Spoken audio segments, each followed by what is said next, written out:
20 வருடங்களுக்கு முன்பாக அரசியலுக்கு வந்திருக்க வேண்டும். வர தவறினேன் என்பதுதான் எனக்கு தோல்வியாகப்படுகிறது. அப்படி வந்திருந்தால் இன்று நான் நின்று பேசிக் கொண்டிருக்கும் வார்த்தைகளும் இடமும் வேறாக இருக்கும்.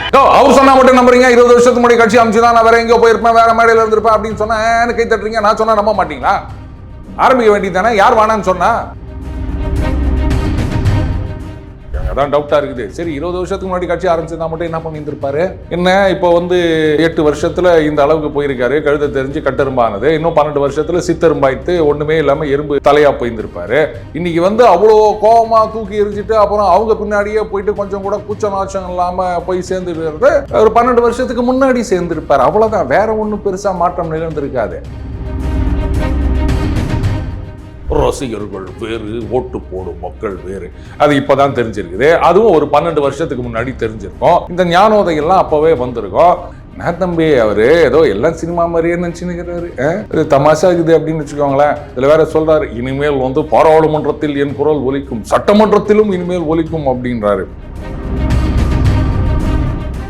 நம்ம அன்னைக்கே சொன்னோம்ல, அங்க டிரான்ஸ்லேட் பண்றவங்க எல்லாம் இவர் பேச போறாருன்னா இழி வச்சுட்டு ஓடி போயிட போறாங்க. யாருமே டிரான்ஸ்லேஷன் சர்வீஸ் இது பண்ண போறது கிடையாது. மத்தவங்க சொல்லாங்க, விடுங்க அது என்ன டிரான்ஸ்லேட் பண்ணாங்க அவ்வளவுதான், ஒன்னும் புரிய போறது கிடையாது. போனா ஒண்ணு செய்யலாம், அவர் என்ன பேசினாலும் கை தட்டிட்டு உக்காந்துடலாம் அப்படின்னு நம்ம இங்க சொல்லிக்கலாம். அந்த கட்சியில மிச்சம் மீதி இருக்கவங்க வேணா அவரை கோபாலகிருஷ்ணன் அப்படின்னு சொல்லலாம். ஆனா மத்தவங்க எல்லாம் ஊரே உலகமே அவரை சப்பானின்னு சொல்லும் போது சப்புன்னு அறையவும் முடியாது. இன்னொரு 8 வருஷம் கழிச்சு இன்றைக்கு கட்சி ஆரம்பிக்கின்ற சில பேரும் 20 வருஷத்துக்கு முன்னாடியே நான் ஆரம்பிச்சிருந்தேன்னா அப்படி ஒரு டைலாக் சொல்லுவாங்கன்னு நினைக்கிறேன். அப்படியே ஃபாலோ பண்ணிட்டு போகலாம். அதுக்கு ஒன்னா இது யூஸ் ஆகும். மற்றபடி நீங்க இனிமே கட்சியில இருந்து என்ன பண்ண போறீங்க? நான் தான் அன்னைக்கே சொன்னல, ரசிகர்கள் வேறு, ஓட்டு போடும் தொண்டர்கள் வேறு. அது அவங்க, இது இவங்க. யாரா இருந்தாலும் நமக்கு என்ன வந்தது? யாரா இருந்தாலும் எனக்கு ஓட்டு போட போறது கிடையாது.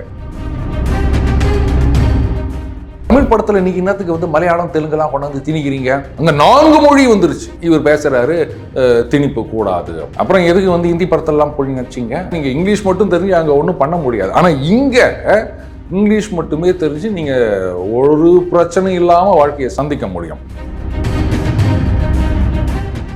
நாமதான் உலகத்துக்கே மூத்த மொழி. அதை விருப்ப பாடமா வச்சுட்டு வேணும்னா வச்சுக்க, வேணான்னா தூக்கி போட்டுரு அப்படின்னு சொன்னா எந்த நிலைமையில இருக்குது அப்படின்னு பாருங்க. நீங்க இருமொழி கொள்கை தான், மும்மொழி கொள்கை கிடையாது அப்படின்னா தமிழ்நாட்டில் சிபிஎஸ்இ பள்ளி நடத்துறவங்களா பாஜகவா? திமுக அதிமுக யாரும் பள்ளி நடத்தல. திமுக தான் நிறைய ஸ்கூல் நடத்துறாங்க. நம்ம தலைவர் கலைஞர் அவர்கள் கொண்டு வந்த சமச்சீர் கல்வி, அதை தூக்கி போட்டு நீங்க எங்க சிபிஎஸ்இ போய் நிக்கிறீங்க?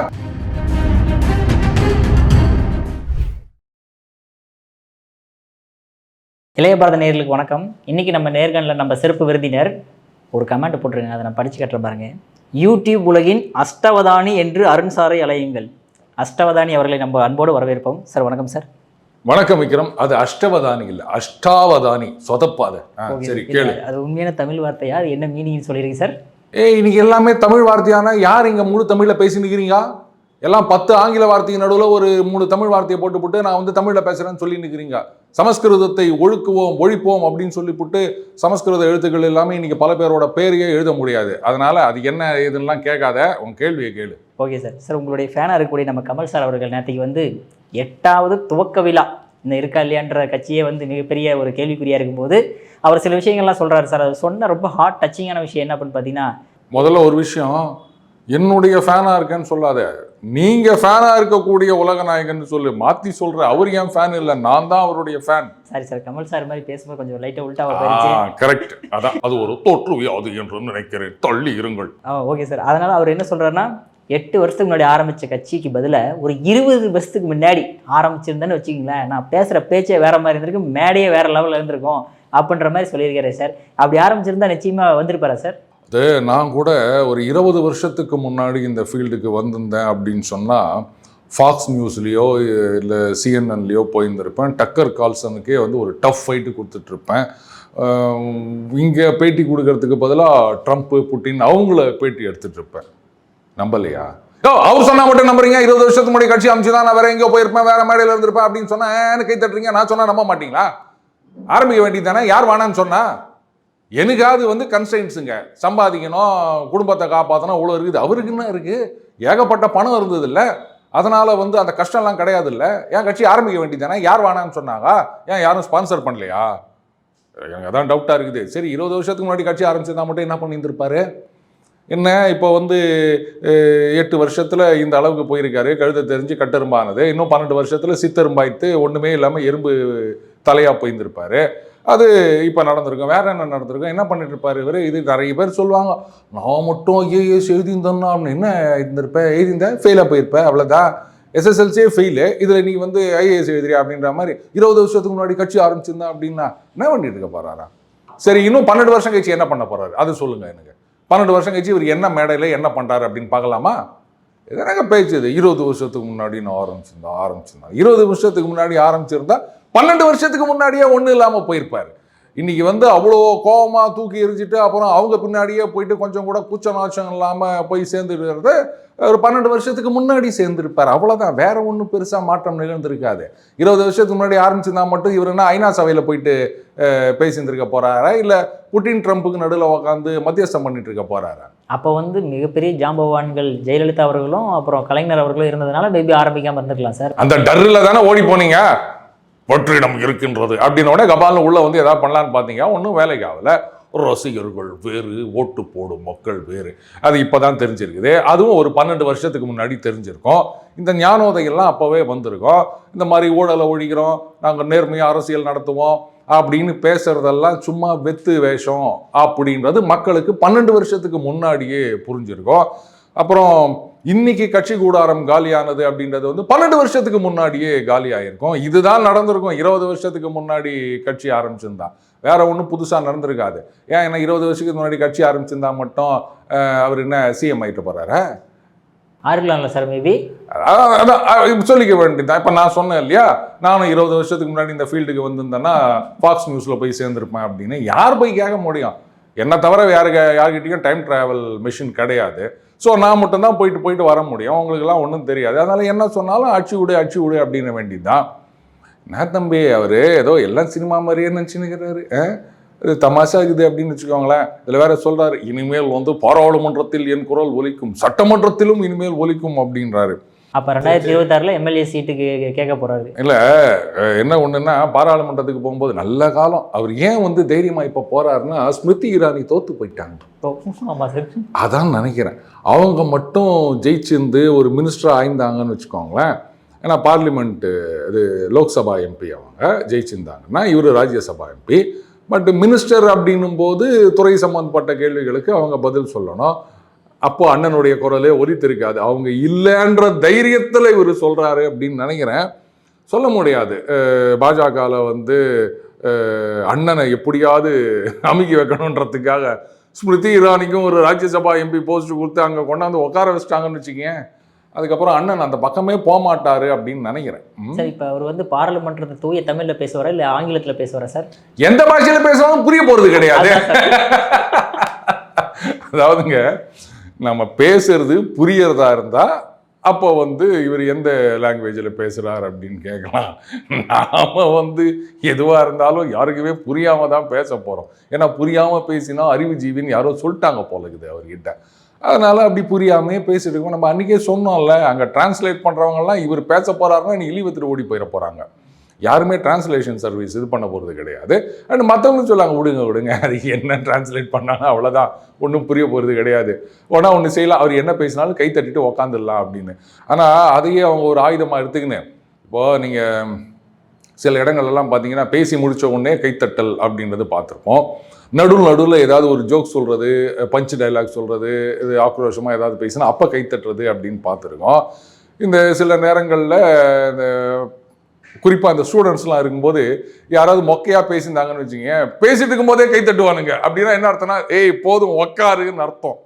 ஸோ அந்த மாதிரி ஒரு டாக்டிஸை பாஜக எம்பிக்கள் கற்று வச்சுக்கின்னு அண்ணன் பேசும்போதே வந்து கைத்தட்டி இவர் வந்து ஆஹா நம்மளை இன்னும் பேச சொல்கிறாங்க போல இருக்குது அப்படின்னு அவர் இன்னும் பேச, இவங்க இன்னும் கைத்தட்ட, பேசுறது புரியாதது ஒரு விஷயம், பேசுறது காதிலேயே விழாமல் இவங்க கைத்தட்டி உட்கார வச்சிருவாங்களோன்னு எனக்கு பயமாகுது.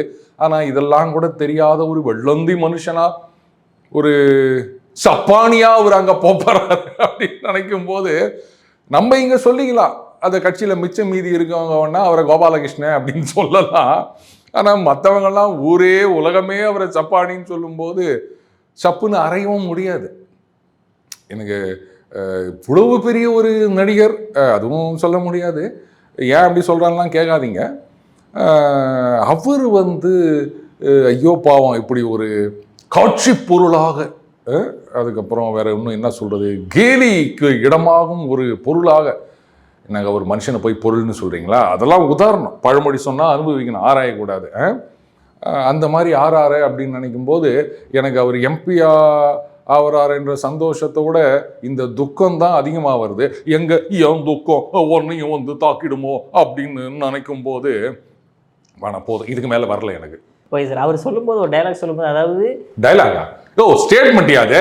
ஓகே சார், ஸ்டேட்மெண்ட் சொல்லும்போது அதாவது ரசிகர்கள் வேறு, ஓட்டு போடுறவங்க வேறு ஆட்களாக இருக்காங்க அப்படிங்க. இது வந்து விஜய்க்கு வந்து சைலண்ட் மெசேஜா சார்? அது இந்த ஒரு படம் ஒன்று வந்தது, சென்றவனை கேட்டால் வந்து விடு என்பான், வந்தவனை கேட்டால் சென்று விடு என்பான் அப்படின்னு சொல்லுவாங்க. படத்து பேரா சார் இல்லை டைலாக்? இல்லை, ஒரு பாட்டு ஒன்று, பாதகாணிக்கைன்னு நினைக்கிறேன், ரொம்ப அருமையான பாட்டு அது.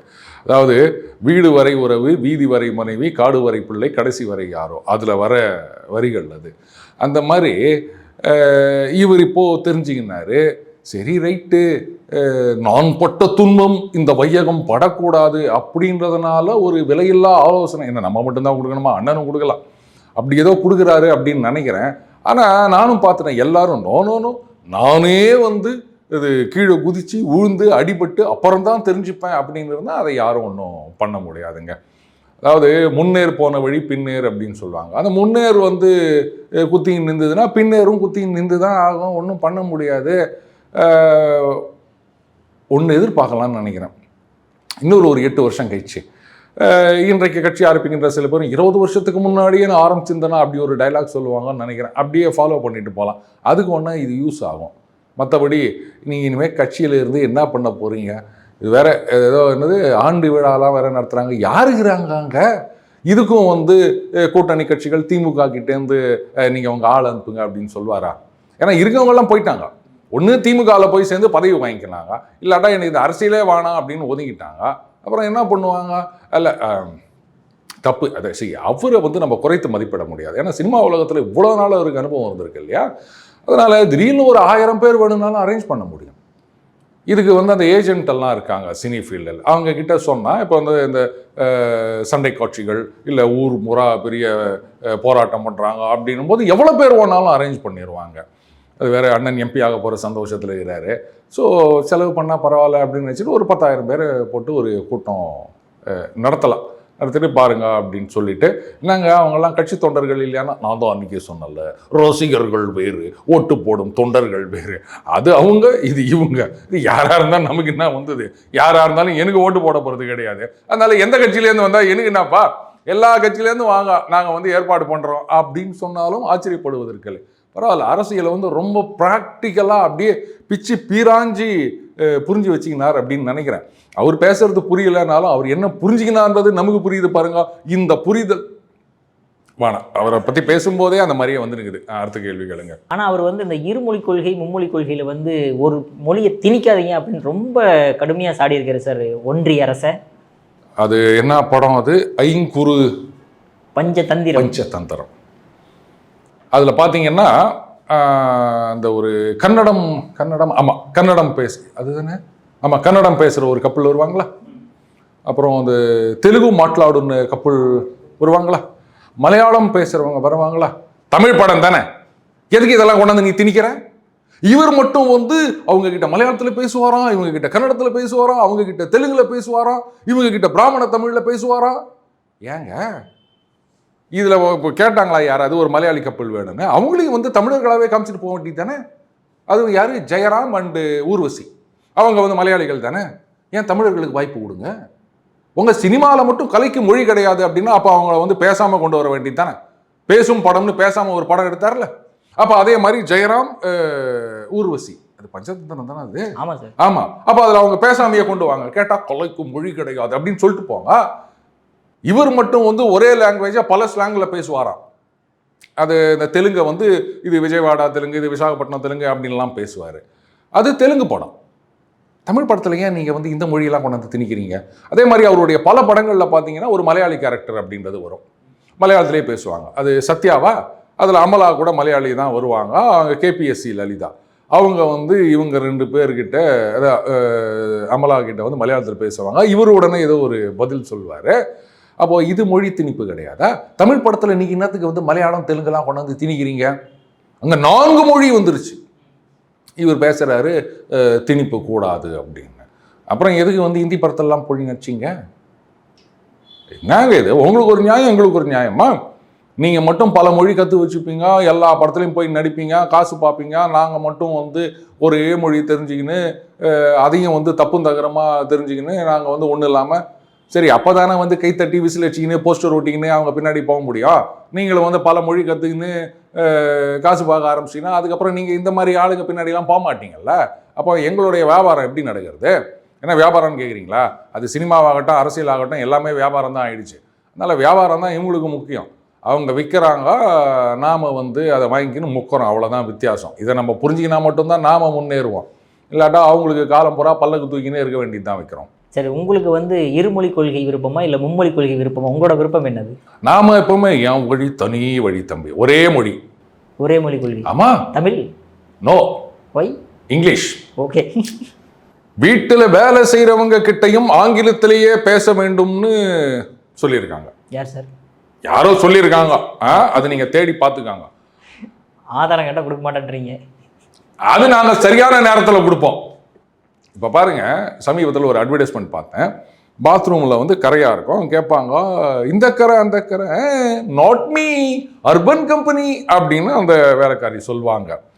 இதை வந்து அந்த பெரியாரிய கொள்கைகளோட இன்னொரு பரிணாமமாக தான் பார்க்குறேன் நான். அதாவது இந்த வேலைக்காரிக்கிட்டையும் இங்கிலீஷில் பேசணும் போது அவங்க அதை குறிப்பால் உணர்த்துகின்றார்கள். அப்போது என்ன கேட்டால் அது பாருங்கள், இன்றைக்கி வந்து நீங்கள் வெறும் இங்கிலீஷை மட்டும் தெரிஞ்சுக்கிட்டு தமிழ்நாட்டில் தாராளமாக வந்து சமாளிக்கலாம், ஒன்றும் பிரச்சனை கிடையாது, வெளில வாங்கல போகலாம். அமைச்சரே பேசுகிறாரு, பிற மொழிகள் வந்து தமிழை அமுக்குகின்றன அப்படின்னு. பிற மொழிகள் இல்லை, பிற மொழி ஒரே மொழி ஆங்கிலம். எங்கே போய் பார்த்தாலும் ஆங்கிலத்தில் தான் வந்து போர்டு வச்சுக்கிறாங்க. தமிழ் வந்து ஏதோ வேண்டா விருப்பா தம்ம தூண்டு வச்சுருக்காங்க ஒரு சில கடைகளில். பெரும்பாலும் ஆங்கிலம் தான் பெருசாக இருக்குது. அதே மாதிரி பஸ்ஸில் பார்த்தீங்கன்னா இங்கிலீஷு தமிழ் 2 மொழிலையும் இருக்குது. தெருப்பெயர்களும் இங்கிலீஷ் தமிழ் எல்லாத்துலேயும் இருக்குது. அப்போது தமிழ் படிக்க தெரியாமல் இங்கே யாருமே திண்டாட முடியாது. இப்போ நீங்கள் வட மாநிலங்கள்லாம் போனீங்கன்னா ஹிந்தி படிக்க தெரியலன்னா கஷ்டம். இந்த குடி தண்ணீர்னு இருக்குது இல்லையா, இதையே வந்து நம்ம குடிநீர் அப்படின்னு எழுதி வச்சுருப்போம். அவங்க என்ன பண்ணுவாங்க, பீனே கே பானி அப்படின்னு ஹிந்தியில் எழுதி வச்சுருப்பாங்க. எழுதி வச்சுட்டு மேலே இங்கிலீஷ்லேயும் PEENE KE PANIன்னு போட்டு வச்சுருப்பாங்க, பீனே கே பானி அப்படின்னு. அதனால் நீங்கள் இங்கிலீஷ் மட்டும் தெரிஞ்சு அங்கே ஒன்றும் பண்ண முடியாது. ஆனால் இங்கே இங்கிலீஷ் மட்டுமே தெரிஞ்சு நீங்கள் ஒரு பிரச்சனை இல்லாமல் வாழ்க்கையை சந்திக்க முடியும். அடுத்தது பாருங்கள், இங்கிலீஷ் படிச்சுட்டு நம்ம பசங்கள்லாம் அமெரிக்கா, ஐரோப்பாவில் இங்கிலீஷா சரி விடுங்க, அங்கேயும் சமாளிச்சிக்கலாம். ஆஸ்திரேலியா, கனடா, இது மாதிரி பல நாடுகளுக்கும் நம்ம போகிறோம். எப்படி? இங்கிலீஷ் தெரிஞ்சதுனால. அதனால் அது மட்டுமே போதுமே. இது இன்னொன்று கூட சொல்லலாம். இப்போது நீங்கள் வந்து கஷ்டப்பட்டு 10th +2 எழுதுறீங்க. 10th மார்க்கை வச்சு +2க்கு தான். இப்போ +2வில் வந்து எனக்கு என்ன குரூப் வேணும் அப்படின்னா அவங்க என்ன பண்ணுறாங்க, உங்களுக்கு என்ன இன்ஜினியரிங் குரூப், அதை சயின்ஸ் குரூப்பா இல்லை இன்ஜினியரிங் மேக்ஸ் குரூப்பா அப்படின்னு சொல்லுவாங்க இல்லையா. அப்போ சயின்ஸ் குரூப்னா நீ வந்து சயின்ஸில் என்ன மார்க் வாங்கிக்கிற அதெல்லாம் பார்ப்பாங்க. இன்ஜினியரிங்னா மேக்ஸில் என்ன வாங்கிக்கிற அப்படின்னு பார்ப்பாங்க. 2த்துலையுமே கம்மியாக வாங்கியிருந்தோம் அப்படின்னு சொன்னால் காமர்ஸ் போ அப்படின்னு அமுச்சு விட்ருவாங்க. இப்படி தான் நடக்குது. ஆனால் +2வில் நீங்கள் மார்க்கை வாங்கிட்டு இன்ஜினியரிங் போனோம் அப்படின்னா எதை எடுத்துக்கிறாங்க? Maths, physics, chemistry. தமிழ் இங்கிலீஷ்லாம் யாராவது எடுத்துக்கிறாங்களா? அதனால தான் நமக்கு வந்து அது மேலே ஒரு அக்கறையே இல்லை. அதில் பாஸ் பண்ணால் போதும் அப்படின்ற நிலைமைக்கு இருக்கும். தமிழ்லேயே வந்து எத்தனையோ ஆயிரக்கணக்கான பேர் ஃபெயில் ஆகிட்டாங்கோ அப்படின்னு சொல்கிறாங்க. அதனால் நான் என்ன நினைக்கிறேன்னா, நீங்கள் தான் எப்படியும் அந்த காலேஜ் அட்மிஷனுக்கு அதை கணக்கே எடுத்துக்க போகிறது கிடையாது. அதனால் அதில் +2வில் 70 வாங்கினான்னு 20 வாங்கினா என்ன, படிக்கட்டும். இஷ்டம் இருக்கவன் அந்த லாங்குவேஜை படித்து தெரிஞ்சுக்கிட்டோம், இஷ்டம் இல்லாதவன் விட்டுவிட்டோம். நாங்கள் வந்து இதில் மட்டும் கான்சன்ட்ரேட் பண்ணுறோம். மேக்ஸு, ஃபிசிக்ஸு, கெமிஸ்ட்ரி, பயாலஜியா இன்னொரு சப்ஜெக்ட் ஏதோ ஒன்று, அதை மட்டும் நாங்கள் ஃபஸ்ட்டு போகிறோம். அதை சும்மா நாங்கள் போய்ட்டு எக்ஸாம் எழுதிட்டு போகிறோம். அது பாஸோ ஃபெயிலோ அதை பற்றி நீங்கள் கவலைப்படாதீங்க. அது வந்து மார்க்கே அப்படி கணக்கே கிடையாதுன்னு சொல்லிடுங்க. நீங்கள் தான் கணக்கில் எடுத்துக்கிறது இல்லை. அப்புறம் ஏங்க நீங்கள் வந்து பாஸ் பண்ணணும் போட்டு திணிக்கிறீங்க? இந்த இங்கிலீஷில் பாஸ் பண்ண முடியாமல் எத்தனை பேர் கஷ்டப்பட்டாங்கன்னு எனக்கு தெரியும். நாங்களாம் அப்படி தான் வந்தவங்க. அதனால் நீங்கள் திணிக்காதீங்க. அவங்க இஷ்டத்துக்கு அவங்க படிச்சுக்கிறாங்க. அதனால் அதில் மார்க் அப்படின்றத விட்டுட்டு மீதி 4 சப்ஜெக்ட் மார்க் மட்டும் எடுத்துக்காங்க. அதுக்கப்புறம் இப்போது அன்றைக்கி அந்த ஃபேக்ட் செக்கர் ஒருத்தர் போட்டு சொல்லியிருந்தார், அந்த நாங்கள் திமுக அவங்க நடத்துகிற பள்ளியில் வந்து ஹிந்தி அப்படின்னு சொன்னால் தமிழ் இருக்குது, தமிழ் விருப்ப பாடம்னா நீங்கள் அப்படியே விரும்பி அதை எடுத்துக்கலாம். விருப்பம் இருந்தால் படிக்கலாம், இல்லாட்டா இல்லை அப்படின்றது ஆப்ஷனல். அதை விவேக் சொல்வார், ஆங்கிலத்துக்கு கட் அவுட்டு தமிழுக்கு கெட் அவுட்டா அப்படின்ற அது மாதிரி விருப்ப பாடம் அப்படின்னு வச்சுட்டாங்க. அப்போ என்ன அர்த்தம்? விருப்பம் இல்லைன்னா அதை தூக்கி போட்டுடலாம் தானே அர்த்தம். தாய்மொழி நாம தான் வந்து உலகத்துக்கே மூத்த மொழி, அதை வந்து விருப்ப பாடமாக வச்சுட்டு வேணும்னா வச்சுக்க வேணான்னா தூக்கி போட்டுரு அப்படின்னு சொன்னால் எந்த நிலைமையில் இருக்குது அப்படின்னு பாருங்க. நீங்கள் இருமொழி கொள்கை தான், மும்மொழி கொள்கை கிடையாது அப்படின்னா தமிழ்நாட்டிலையா? நம்புற மாதிரி சொல்லுங்க. பாரு தம்பி, ஒருத்தன் புழுவலாம், ஆனால் ஏக்கர் கணக்கில் புழுவக்கூடாதுன்னு அந்த மாதிரி இங்கே இருக்கிற தனியார் பள்ளிகளெல்லாம் அந்த மும்மொழின்றது ஓடி நிற்குது. ஹிந்தி நிறைய பேர் படிக்கிறாங்க.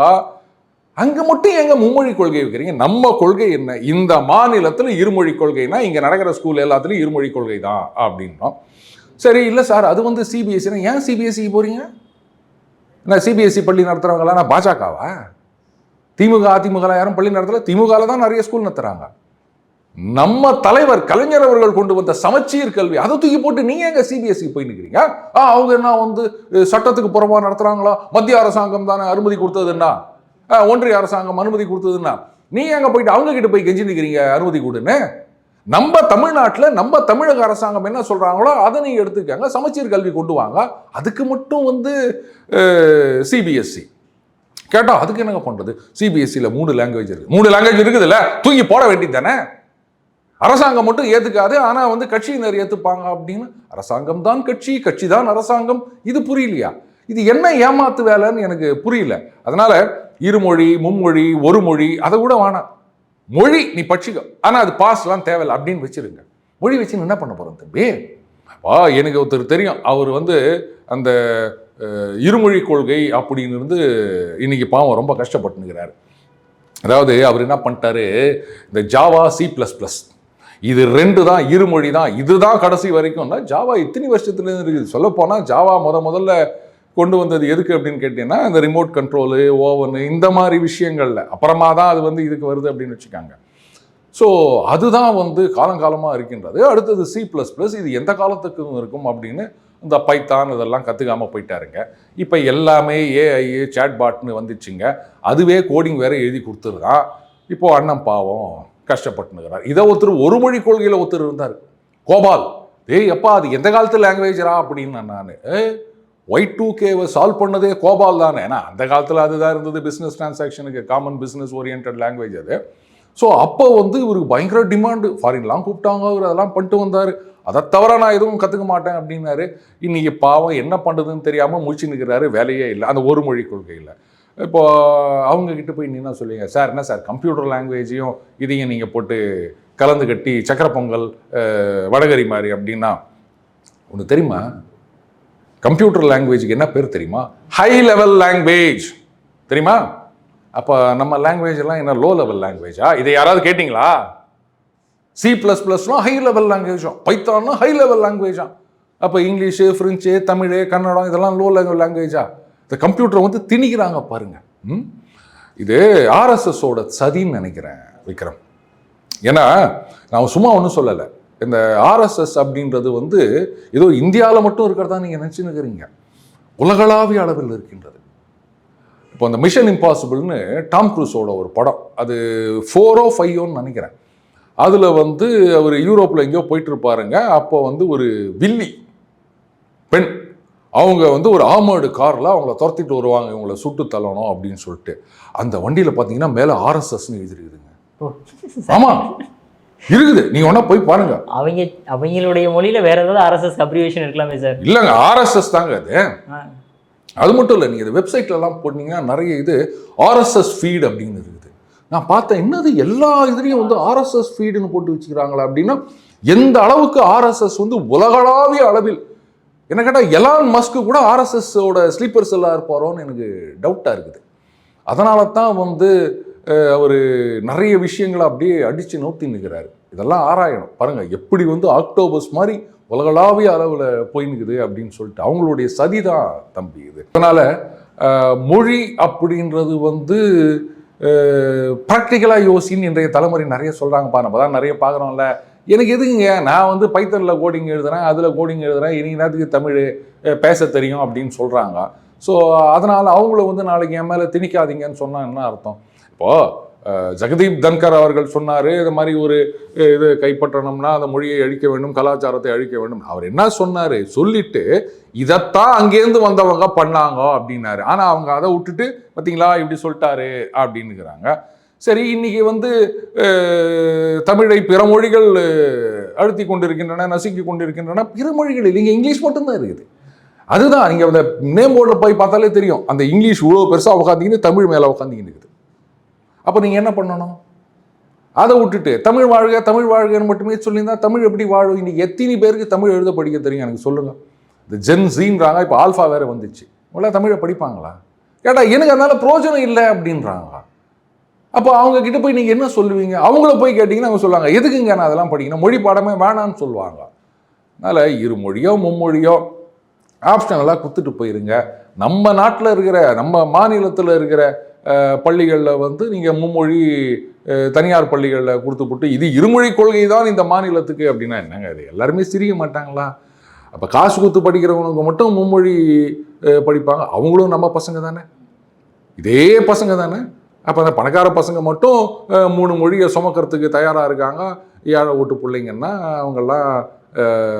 அவங்களால படிக்க வராது அப்படின்னு நீங்களே முடிவு பண்ணிட்டீங்களா? ஆனால் சார், சீமான் வந்து ஒரு வாரத்துக்கு சொல்லும்போது நியாயமான ஸ்டேட்மெண்ட்டாக தெரியுது சார். அதாவது எங்கள் ஸ்டேட்டுக்கு எதுக்கு இன்னொரு லாங்குவேஜ்? நீங்கள் தானே இருக்கிற எல்லா ட்ரெயின் பெட்டிலையும் எல்லாம் நார்த் இந்தியன்ஸ் எல்லாத்தையுமே இறக்கிட்டு இருக்கீங்க. ஒழுக்கமா அவங்களுக்கு தமிழ் சொல்லி கொடுத்து அதுக்கப்புறம் இங்கே அனுப்புங்க அப்படின்ற கேள்வி எழுப்புறாரு சார். ஆனால் நான் அது கிட்டத்தட்ட ஒன்று தான் சார். ஏன்னா நம்ம ஸ்டேட்டில் இருக்கிறவங்க கொஞ்சம் பேர் தான் வெளி மாநிலத்துக்கு போகிறாங்க. ஆனால் அங்கிருந்து எல்லாருமே கிட்டத்தட்ட வராங்களா சார் அவங்க? சரி, கொஞ்சம் பேர்னு சொல்லாதீங்க, நம்ம ஸ்டேட்லேருந்து நிறைய பேர் போயிருக்காங்க. பட் இன்றைக்கு வெளி மாநிலத்திலேருந்து வந்திருக்க அளவுக்கு அது இல்லை. ஏன்னா அது அந்த அளவுக்கு பல லட்சங்கள் இருக்கின்றது. எதுக்காகப்பா வந்துக்கிறாங்க? வேலை வாய்ப்புக்காக. அவங்க ஊரில் வேலை இல்லை. சரி விக்ரம், நம்ம ஊரில் இருக்கின்ற இளைஞர்கள் எல்லாருக்கும் வேலை கிடைச்சிச்சா? இங்கே வேலையில்லா திண்டாட்டமே இல்லையா? வேலையில்லாத இளைஞர்களே இந்த தமிழ்நாட்டில் கிடையாதா? அந்த ஸ்டேட்ஸை கம்பேர் பண்ணும்போது இங்கே கொஞ்சம் கம்மி தானே சார். இங்கே வேலை இல்லாத இளைஞர்கள் இருக்காங்களா? இருக்காங்கல்ல. அப்போ அவங்களுக்கெல்லாம் என்ன பண்ணீங்க?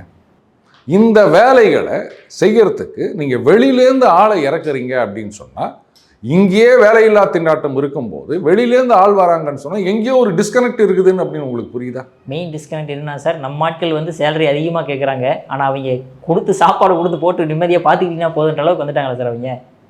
சரி, அவங்க ஊரில் வேலையில்லா திண்டாட்டம் நான் ஒத்துக்கிறேன். நம்ம ஊரில் இருக்க வேலையில்லா திண்டாட்டத்துக்கு நீங்கள் என்ன பண்ணீங்க? என்ஜினியரிங் முடிச்சுட்டு வேலை இல்லாத எத்தனையோ பேர் எனக்கு தெரியும். ஏற்கனவே கூட சொல்லியிருக்கேன். என்ஜினியரிங் முடிச்சுட்டு அயன் கடை வச்சுக்கிறார் ஒரு பையன், மெக்கானிக்கல் இன்ஜினியரிங். சொன்னேன், இது பாருப்பா, ஏதோ சுயதொழில் பண்ணுறீங்க, நல்ல வருமானம் வருது, மற்றவன் சொல்கிறத பற்றிலாம் நீ கவலையே படாத, உழைச்சி சம்பாதிக்கிறோம். எவனாவது நக்கல் பண்ணால் பண்ணிட்டு போட்டோம்.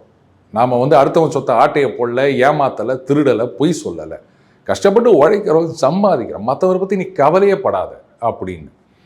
அப்போது இங்கேயே வந்து அந்த வேலையில்லா திண்டாட்டம் அப்படின்னு இருக்கும் பொழுது அங்கேருந்து வராங்கன்னா சரி ரைட், அப்போ ஒன்று செய்யுங்க. அண்ணன் சீமான் அவர்களையே கேட்குறேன். அவர் என்ன சொன்னார், அவர் பசங்களுக்கு தமிழ் இல்லை அப்படின்னு சொன்னார். ஏன்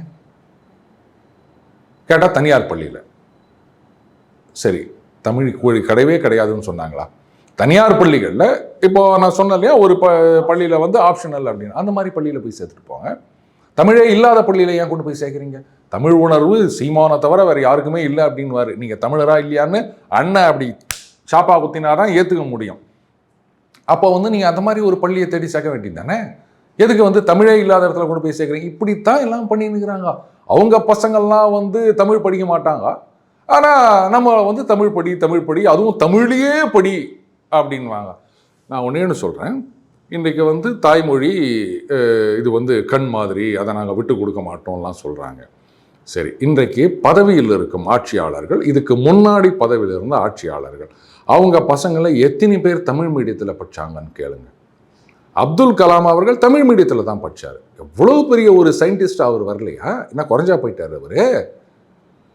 இப்போது நம்ம அந்த இஸ்ரோவில் வீரமுத்து அவர்கள், அவங்க அப்பாவை எனக்கு ரொம்ப பழக்கம், ரொம்ப ஃப்ரெண்டு அவர். அவரும் எப்படி படித்தார்? அவர் இன்றைக்கி இவ்வளோ ஒரு பெரிய சாதனையை பண்ணலையா? அதனால் தமிழ் மீடியத்தில் படித்தா ஒன்றும் முடியாதெல்லாம் நினைக்காதீங்க. நீங்கள் தான் சேர்க்க மாட்டேங்கிறீங்க. இங்கிலீஷில் படித்தா அது அறிவு அப்படின்னு. என் பையன் இங்கிலீஷில் அப்படியே பழுந்து கட்டுவானுங்கன்னா விறக பழுந்து கட்டுறதுக்கா? அதே சரி என்ன பண்ண போகிறீங்க? நம்ம தினிக்கும் வந்து அமெரிக்காவிலேருந்தும் ஆஸ்திரேலியாவிலேருந்தும் கஸ்டமர்கிட்ட பேசினுக்கிறோம், அவங்ககிட்ட தான் டீல் பண்ணின்னுக்கிறோம். அதனால் இங்கிலீஷ் இருந்தால் தான். இப்போது ஒரு பொதுவான இடத்துல பல மொழி சார்ந்தவர்களை நீங்கள் கொண்டு வந்து வச்சுருங்க. வச்சுட்டு அந்தந்த மாநிலத்தை சார்ந்தவர்கள் பேசின்னு இருங்க அப்படின்னு சொல்லுங்கள். இந்த பக்கம் 2 மலையாளிகள் அவங்க பேசுகிறத பார்த்த உடனே தெரிஞ்சிடுவாங்க மலையாளி, அது இவங்க தெலுங்கர் அப்படின்னு தெரிஞ்சிடும். தமிழன் அப்படின்னு, ஏன்னா அவங்க மலையாளத்தை பேசிட்டு இருப்பாங்க, இவங்க தெலுங்குல கன்னடத்தில். 2 தமிழர்கள் அப்படின்னா அங்கே இங்கிலீஷில் இருக்கும் பேச்சு. அப்படியே இங்கிலீஷ் சரளமாக கொட்டும். அதை பார்த்த உடனே தெரிஞ்சலாம், என்னப்பா தமிழனா, எஸ் எஸ் எஸ் அப்படின்னோ இப்படி தான் வரும். ஏன்னா இங்கே மட்டும்தான் என்ன ஆகிப்போச்சு, இங்கிலீஷில் பேசினா அது கொம்புன்னு ஆகிப்போச்சு. அது வந்து லாங்குவேஜ் கிடையாது, நாலேஜ். அதனால தான் சொன்னார், என் பையன் இங்கிலீஷில் பொழுது கட்டுவான், நீங்கள் போய் என்ன பண்ணுவீங்க கேட்டாங்களா இல்லையா? அது வேறு ஹிந்தி தெரியணும்னு வேறு சொல்கிறேன். ஏன் பாராளுமன்றத்தில் தமிழில் பேசினா ஒத்துக்க மாட்டாங்களா? இப்போ இந்த சமஸ்கிருதத்துக்கு ஏன் டிரான்ஸ்லேஷன் வச்சுக்கிறீங்க அப்படி இப்படிலாம் கேட்டார். அதிக இங்கிலீஷில் தான் பேசினுக்கிறாரு. தமிழில் பேச வேண்டியது தானே, ஏன் இங்கிலீஷில் பேசுகிறாரு? எனக்கு அது பதில் சொல்லுங்கள். எப்படிங்க இதெல்லாம் நம்ம பொறுத்துட்டு இருக்க முடியும்? ஏன் இங்கிலீஷில் பேசுகிறீங்கன்னு கேட்குறேன். நம்ம மொழி இருக்கும்போது நீங்கள் எதுக்கு இங்கிலீஷில் பேசணும்? அவனுக்கு அவனுக்கு தான் புரியாதுன்னு சொல்கிறீங்களா? அவனுக்கு இங்கிலீஷே தெரியாதுன்னு சொல்கிறீங்களா இல்லையா? இப்போ நீங்கள் தமிழில் பேசும்போது வெகுஜனத்துக்கு இங்கே புரியணும். இங்கே வந்து இங்கிலீஷ் புரிகிற அளவுக்கு எத்தனை பேர் இருக்காங்க? நம்ம தாய்மொழி அப்படியே புரிஞ்சா கூட தமிழில் பேசுறதுன்றது வேற. நான் எப்பவுமே சொல்வேன், அடுத்த மொழியில் பேசுறது அப்படின்றது வந்து ஸ்ட்ரா போட்டு ஜூஸ் குடிக்கிற மாதிரி. ஒன்றும் இல்லை விக்ரம், நீங்கள் ட்ரை பண்ணி பாருங்கள். ஒரு ஜூஸை அப்படியே நீங்கள் டம்ளர்லேருந்து சொம்புலேருந்து அப்படியே அடிக்கிறதுக்கும் ஸ்ட்ரா போட்டு உறிஞ்சிறதுக்கும் டேஸ்ட்லேயே வித்தியாசம் இருக்கும். ஏன்னா நம்ம டம்ளரில் குடிக்கும்போது இப்படி உதட்டுலேருந்து தொடங்கி நுனி நாக்குலேருந்து போகுது. அப்போது இந்த இடத்துல சில சுவை, இந்த இடத்துல சில சுவைன்னு வித்தியாசம் இருக்குது நாக்கில். அப்போது முழுசும் உங்களுக்கு இருக்கும். அதே ஸ்டால் இருக்கும்போது நேராக தொண்டைக்கு போயிடும், முழு சுவை உங்களுக்கு தெரியாது. அந்த மாதிரி தான் வேற்று மொழியில் பேசுவது அப்படின்னு சொல்லுவேன் நான். அப்போ நீங்கள் பாராளுமன்றத்தில் ஆங்கிலத்தில் பேசும்போது தமிழர்களையும் நீங்கள் வந்து வஞ்சிக்கின்றீர்கள். அதே மாதிரி நீங்கள் தான் சொல்கிறீங்களே, அதாவது பிரகாஷ்ராஜ் சொன்னார் பாருங்களேன். அவர் என்ன சொன்னார், உனக்கு வந்து ஹிந்தி மட்டும்தான் தெரியும், எனக்கு வந்து நீ அதை ஃபோர்ஸ் பண்ணுற அப்படின்னு. அப்புறம் அவருடைய ப்ரொஃபைல் போய் பார்த்தேன். பார்த்தீங்களா, டிபியில் ஒரு ஹிந்தி எழுத்து வச்சுக்கிறாரு, இப்படி போட்டு இப்படி. எதுக்கியா? ஏன் இந்த ஊரை ஏமாத்துற வேலை? அட்லீஸ்ட் முதல்ல அந்த டிபியாவது மாற்றி தொலைச்சிருக்கணும். இதை கூட யாருமே சொல்லலை போல இருக்குது. சினிமா மாதிரியே நடிச்சுன்னு நேரானுங்க இவங்கெல்லாம். அப்போ நீங்கள் தான் சொல்கிறீங்கன்னா அவங்களுக்கு வந்து ஹிந்தி தவிர வேறு எதுவும் தெரியாது. அப்போ இங்கிலீஷில் பேசணும், யாருக்கு கன்வே பண்ண போகிறீங்க? இல்லை சார் டிரான்ஸ்லேஷன் சர்வீஸ் இருக்கு, அப்போ தமிழ்லேயே பேசிட்டு போங்க, அவங்க டிரான்ஸ்லேட் பண்ணி சொல்கிறாங்க. அதாவது இங்கிலீஷில் பேசிட்டா நான் பார்த்தியா இதான் இதனால தான் இன்னைக்கு பல பேர் இங்கிலீஷில் பேசுறதுக்கே தயங்குறாங்க. சரளமாக இங்கிலீஷில் பேசுறது யார் தெரியுமா? இந்த சசி தரூர் மாதிரி, அதுக்கப்புறம் அந்த பீட்டர் ஊர்றதுன்னு சொல்லுவாங்க இவங்கெல்லாம். அடுத்தது நம்ம அந்த உழைக்கும் வர்க்கம் ஆட்டோக்காரங்க இவங்கெல்லாம், அவங்களாம் கவலையப்பட மாட்டாங்க. அது மாதிரி language is a tool for communication. நான் சொல்ல வருது உனக்கு புரியுதா? அவ்வளோதான், முடிஞ்சு போச்சு. ஏன்னா இங்கிலீஷில் பிஹெச்டி ஃபஸ்ட்டு வந்தால் நீங்கன்னா எனக்கு மீட்டருக்கு மேலே 50 ரூபாய் கொடுக்க போகிறேன். உனக்கு வந்து தமிழ் தெரியலையா? ரைட்டு, நான் இங்கிலீஷில் ஏதோ சொல்கிறேன், உனக்கு புரிஞ்சுதா? வந்து உக்காந்தியா ஏறி குந்தின்னு கொண்டு போய் இடத்துல வருன்னா காசு குத்தியா முடிஞ்சு போச்சு, அவ்வளோதானே. ஸோ அவங்க தான் தைரியமாக பேசுகிறாங்க. மற்றவங்களாம் பயப்படுறதுக்கு காரணம் எங்கேயாவது பேசினா தப்பாயிருமோ, அசிங்கமாக சிரிப்பானோ அப்படின்னு. நீங்கள் வந்து தெலுங்கில் தப்பாக பேசுங்க, தமிழில் தப்பாக பேசினாலே யாருமே நீங்கள் வந்து கட்டுக்கிறது கிடையாது. வாழைப்பழத்தோல் வழுக்கி வாலிபர் உயிர் ஊஷல் பாப்பா என்னமா சொல்லுது பாரியா அப்படின்றான். அதே நீ இங்கிலீஷில் தப்பாக பேசிடுங்க, அசிங்கப்படுத்திடுவாங்க. நம்ம முதலமைச்சரே வந்து ஏதோ ஒரு ஆங்கில வார்த்தையை தப்பாக சொல்லிட்டார், டோல்டட்னு சொல்லிட்டாரு, நிறைய பேர் ட்ரோல் பண்ணாங்க. அதுக்கப்புறம் அவங்க ஃபேக்ட் செக் பண்ணி இல்லை அவர் இந்த மாதிரி சொன்னார் அப்படின்னாங்க. ஆனால் அவர் பெங்காலியில் பேசினார், மலையாளத்தில் கூட பேசுகிறார். அதெல்லாம் வந்து அதில் தப்பா சரியான்னு யாரும் பார்க்கறது கிடையாது. ஏன்னா இந்திய மொழிகள் தானே, தப்பாக பேசினா தப்பு இல்லைன்னு வச்சுட்டாங்க போல இது. இப்போ புரியுதுங்களா? அதனால் அந்த இங்கிலீஷுடைய ஆதிக்கம் ஒழிய வேண்டும் அப்படின்னா அட்லீஸ்ட் இங்கிலீஷ்லையாவது பாஸ்ன்றது கம்பல்சரி இல்லை அப்படின்னு வைங்க. ஸோ இந்த இருமொழியா மும்மொழியான்னு என்ன கேட்டால் ஒரு மொழி, அதுக்கப்புறம் இல்லைன்னா நோ மொழி, இப்படி நம்ம சொல்லிட்டு போவோமே, அப்படி மாற்றி யோசி விக்ரம். ஓகே சார், கடைசியாக ஒரே ஒரு கேள்வி சார். நேற்றுக்கு வந்து அந்த கெட் அவுட் ஸ்டாலின் ட்ரெண்டிங் உங்களுக்கு நல்லாவே தெரியும், 1 மில்லியன் கிராஸ் ஆகி போயிடுச்சு. அதுக்கு அண்ணாமலை அவர்கள் போடுறாரு, தமிழக மக்கள் ஆதரவு கொடுத்ததுக்கு மிக்க நன்றின்ற மாதிரி போட்டிருக்காரு. இது எல்லாமே தமிழக மக்கள் தான் வந்து கெட் அவுட் ஸ்டாலின் போட்டு இந்தளவுக்கு ட்ரெண்ட் பண்ணாங்களா? கோபேக் மோடி மட்டும் தமிழக மக்கள் தான் போட்டாங்களா? இன்னைக்கு இல்லை, இதுக்கு முன்னாடியே வந்து இந்த கருப்பு பலூன் வர்றது, இது மாதிரி ட்ரெண்டிங் விளையாட்டு அப்படின்றதெல்லாம் நிறைய நடக்குது. இந்த எம்ஜிஆர் அரசின் 23ஆம் புலிகேசியில் இங்கே வந்து சண்டை போடுங்கன்னு வேறு அந்த மாதிரி நிறைய நடந்து நிற்குது. அப்போல்லாம் வந்து அது தமிழகத்தில் மட்டும்தான் போட்டாங்களா? சொல்லப்போனால் பாகிஸ்தானில் இருக்க ஐடியெல்லாம் நிறைய போட்டுது அப்படின்லாம் வேறு சில பேர் ஃபேக்ட் செக் பண்ணி சொன்னாங்க. அப்போல்லாம் இந்த கேள்வி கேட்காம இப்போ வந்து கேள்வி கேட்குறீங்க. ஆமாம் சார், உதயநிதி ஸ்டாலின் அவர்கள் சொல்லும்போது கூட அடுத்த தடவை போகும்போது தமிழக மக்கள் வந்து கெட் அவுட் மோடின்னு சொல்லுவாங்க. இது தமிழக மக்களா அப்படின்ற மாதிரி தான் சார் இருந்தது உண்மையில அவர் சொல்லுவாங்க. அதான் அப்போல்லாம் கேட்காம இப்போ மட்டும் கேட்குறீங்க. அவங்க போட்டாங்களா இவங்க போட்டாங்களா, உங்களுக்கு என்ன போடணும் அவ்வளோதானே. பாருங்கள் தம்பி, நீங்கள் வந்து ஓப்பனர் ரன் அடிக்கிறாரா இல்லை டெய்லண்டர் ரன் அடிக்கிறாரா இது முக்கியம் இல்லை. ரன் அடிச்சு ஜெயிக்கிறாங்களா அதானே. நீங்கள் போயிட்டு நான்லாம் ஒத்துக்க மாட்டேன், ஓப்பனர் 2 பேரும் டக் அவுட் ஆகிட்டு போட்டாங்க, கட்சியில் வந்தால் வந்து அடிச்சு ஜெயிச்சு கொடுத்துக்கிறான், அதனால ஒத்துக்க மாட்டேன்னு யாராவது சொல்லுவாங்களா? தம்பி உங்களுக்கு என்ன, ஸ்கோர் போர்டு அங்கே ஏறணும் அவ்வளோதானே. யார் அடிச்சார் இதானே நம்ம சொல்ல போகிறோம். அந்த மாதிரி நீங்கள் இது மாதிரி பண்ணீங்கன்னா அவங்க பண்ணாங்க அவ்வளோதான். இவ்வளோ நாளாக இல்லாத கேள்வி இப்போ மட்டும் ஏங்க வருது?